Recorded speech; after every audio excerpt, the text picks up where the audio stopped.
നമസ്കാരം. ഇന്ത്യയെ തകർക്കാൻ പാകിസ്ഥാൻ കണ്ടെത്തിയ വഴി. ISIക്ക് വേണ്ടി രാജ്യത്തെ ചതിച്ചവന്മാരാണ്. ആരാണത്? ഇന്ത്യൻ ജനതയിൽ ഭൂരിഭാഗത്തിനും ഒരുപക്ഷെ അത്ര പരിചിതമല്ലാത്ത പേരുകളായിരിക്കും ഖനാനി സഹോദരന്മാരുടേത്.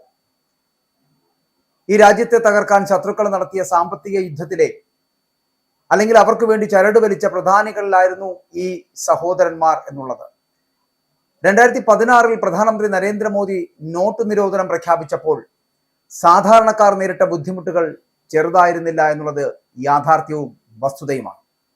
എന്നാൽ ആ കടുപ്പമേറിയ തീരുമാനത്തിന് പിന്നിലെ പ്രധാന കാരണങ്ങളിലൊന്ന് ഇവരായിരുന്നു എന്നതാണ് യാഥാർത്ഥ്യം. പാകിസ്ഥാൻ സൈന്യത്തിന് നേരിട്ടുള്ള യുദ്ധത്തിലൂടെ ഇന്ത്യയെ കീഴ്പ്പെടുത്താൻ സാധിക്കില്ലെന്ന് ബോധ്യമായപ്പോൾ അവർ കണ്ടെത്തിയ എളുപ്പ വഴിയായിരുന്നു കള്ളനോട്ട് വ്യാപകമാക്കി രാജ്യത്തിന്റെ സമ്പദ് വ്യവസ്ഥയെ തകർക്കുക എന്നത്.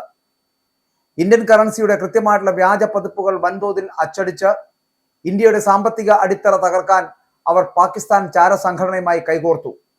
അവിശ്വാസത്തിന്റെയും ഭീകരവാദത്തിന്റെയും കറപുരണ്ട നോട്ടുകൾ വിപണിയിലിറക്കി. രാജ്യത്തിന്റെ ജീവരക്തം ഊറ്റിക്കളയാൻ ശ്രമിച്ച ഒരു വലിയ ഗൂഢാലോചനയുടെ കേന്ദ്രബിന്ദുക്കളായിരുന്നു ഈ സഹോദരങ്ങൾ. സാധാരണ നമുക്കറിയാവുന്ന മണി എക്സ്ചേഞ്ച് സംരംഭമായി തുടങ്ങിയ ഖനാനി സഹോദരന്മാരുടെ business Australia, UK, USA, Gulf രാജ്യങ്ങൾ എന്നിവിടങ്ങളിലേക്ക് അതിവേഗം വ്യാപിക്കുകയും ചെയ്തു. ഈ ശൃംഖല പതിയെ പതിയെ ഹവാല ഇടപാടുകളിലേക്ക് തിരിഞ്ഞതോടെ പാകിസ്ഥാൻ ചാരസംഘടനയായിട്ടുള്ള ISI ഇവരെ ഉപയോഗിക്കാൻ തുടങ്ങി. ഹവാല ഇടപാടുകൾ സമർത്ഥമായിട്ട് നടത്തിയവർ പാകിസ്ഥാന്റെ ഏകദേശം 45% മണി എക്സ്ചേഞ്ച് കൈകാര്യം ചെയ്യുന്ന ഖനാനി കാലിയ ഗ്രൂപ്പായി വളർന്നു. ഈ വളർച്ചയാണ് ഇന്ത്യക്കെതിരെ തിരിയാൻ പാകിസ്ഥാന് ധൈര്യം നൽകിയത്. കാർഗിൽ യുദ്ധത്തിന് ശേഷം നേരിട്ടുള്ള യുദ്ധത്തിലൂടെ ഇന്ത്യയെ കീഴ്പ്പെടുത്താൻ സാധിക്കില്ലെന്ന് ബോധ്യമായ ISI ഇന്ത്യയുടെ സമ്പദ് വ്യവസ്ഥയെ തകർക്കുക എന്ന എളുപ്പവഴി തിരഞ്ഞെടുത്തു. ഇന്ത്യൻ കറൻസി പേപ്പർ പ്രിന്റ് ചെയ്യുന്ന ഡേലാറിയോ എന്ന് പറയപ്പെടുന്ന കമ്പനിയുമായി സഹകരിച്ച് അവർ ഇന്ത്യൻ കറൻസികളുടെ കൃത്യമായിട്ടുള്ള വ്യാജ പതിപ്പുകൾ വൻതോതിൽ അച്ചടിക്കാൻ തുടങ്ങി.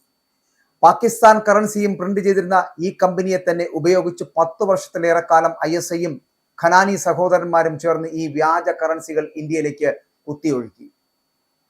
ഈ അന്താരാഷ്ട്ര ഹവാല ശൃംഖലയുടെ ഏറ്റവും വലിയ ശക്തിയായി പ്രവർത്തിച്ചത് ദാവൂദിന്റെ D കമ്പനിയായിരുന്നു. ഹിസ്ബുൾ, ലഷ്കർ, അൽ ഖയ്ദ തുടങ്ങിയ തീവ്രവാദ പ്രസ്ഥാനങ്ങൾക്കും പാക് മയക്കുമരുന്ന് മാഫിയകൾക്കും ഇവർ ഫണ്ട് എത്തിച്ചു. ഈ പണമിടപാടുകളുടെ കിങ് പിൻ ജാവേദ് ഖനാനിയായിരുന്നു. ഇന്ത്യയുടെ അതിർത്തി പ്രദേശങ്ങളായിട്ടുള്ള നേപ്പാൾ, ബംഗ്ലാദേശ്, മ്യാൻമാർ, കാശ്മീർ എന്നിവിടങ്ങളിലെ സുരക്ഷാ വീഴ്ചകൾ മുതലെടുത്താണ് അവർ ഈ നെറ്റ്വർക്ക് ആസൂത്രണം ചെയ്തത്. പാകിസ്ഥാനിൽ അച്ചടിച്ച 2000 കോടിയോളം രൂപയുടെ വ്യാജ ഇന്ത്യൻ കറൻസികളാണ് ഇവർ ഇന്ത്യയിലേക്ക് കടത്തിയത്. ഈ കറകളഞ്ഞ നോട്ടുകൾ വിപണിയിലിറക്കി രാജ്യത്തിന്റെ ജീവരക്തം ഊറ്റിക്കളയാൻ ശ്രമിച്ച ഈ ഗൂഢാലോചന അത് ശക്തമായതോടെ മുംബൈ, അഹമ്മദാബാദ് തുടങ്ങിയ ഭീകരാക്രമണങ്ങൾക്ക് ആയുധങ്ങൾ വാങ്ങുവാനുള്ള ഫണ്ട് ലഷ്കറിനും മറ്റും നൽകിയതും ഖനാനി ബ്രദേഴ്സ് ആയിരുന്നു. വർഷങ്ങളോളം യാതൊരു ഭീഷണിയുമില്ലാതെ ഈ പ്രവർത്തനം അവർ ഇന്ത്യയിൽ തുറന്നു വന്നു. പാകിസ്ഥാൻ എങ്ങനെയാണ് നമ്മുടെ നോട്ടുകളുടെ അതേ പാറ്റേണിലുള്ള കറൻസി അച്ചടിക്കുന്നത് എന്ന് രഹസ്യാന്വേഷണ ഏജൻസികൾക്ക് അറിയാമായിരുന്നുവെങ്കിലും ഈ ഭീമൻ ഗ്രൂപ്പിനെതിരെ നീങ്ങാൻ ഇന്ത്യൻ അധികാരികൾക്ക് സാധിച്ചിരുന്നില്ല എന്നുള്ളതാണ്.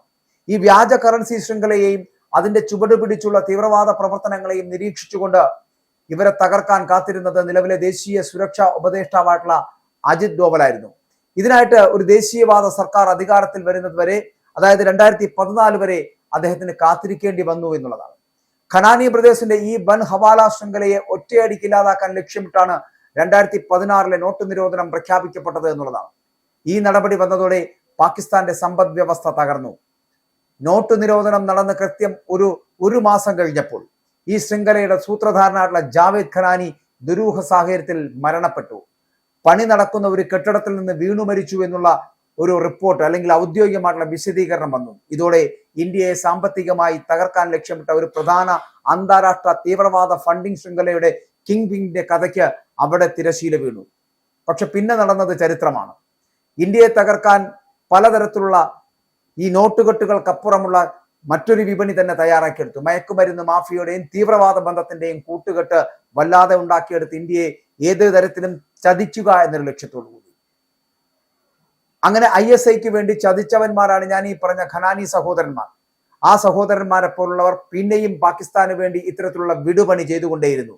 ആ വിടുപണി ചെയ്യലിന്റെ അങ്ങേയറ്റത്താണ് ഈ ഞാൻ ആദ്യം സൂചിപ്പിച്ച ലഷ്കർ എ തോയ്ബ അടക്കമുള്ള ഹിസ്ബുൾ അടക്കമുള്ള ഈ ISI അടക്കമുള്ള തീവ്രവാദ സംഘടനകളുടെ ഉയർത്തെഴുന്നേൽപ്പും ഇന്ത്യയിലേക്ക് കടന്നു കയറി തീവ്രവാദ ആക്രമണം നടത്തുവാനുള്ള പദ്ധതികൾ അവർ തയ്യാറാക്കിയത്. അങ്ങനെ ഇന്ത്യയെ ഏത് വിധേനയും തകർക്കാൻ വേണ്ടി പാകിസ്ഥാൻ കണ്ടെത്തുന്ന തന്ത്രങ്ങളായിരുന്നു ഈ പറഞ്ഞ കള്ളനോട്ടുകൾ ഉൾപ്പെടെയുള്ള മയക്കുമരുന്നുകൾ ഉൾപ്പെടെയുള്ള തീവ്രവാദം ഉൾപ്പെടെയുള്ള പദ്ധതികൾ. ആ പദ്ധതികൾ പക്ഷേ ഇന്ത്യയിൽ നടപ്പായില്ല. ഇന്ത്യ തിരിച്ചടിക്കുക തന്നെ ചെയ്തു. അതിലൂടെ പാകിസ്ഥാന്റെ എല്ലാ തരത്തിലുള്ള ഇടപെടലുകളും തകർന്ന് തരിപ്പണമാവുകയായിരുന്നു.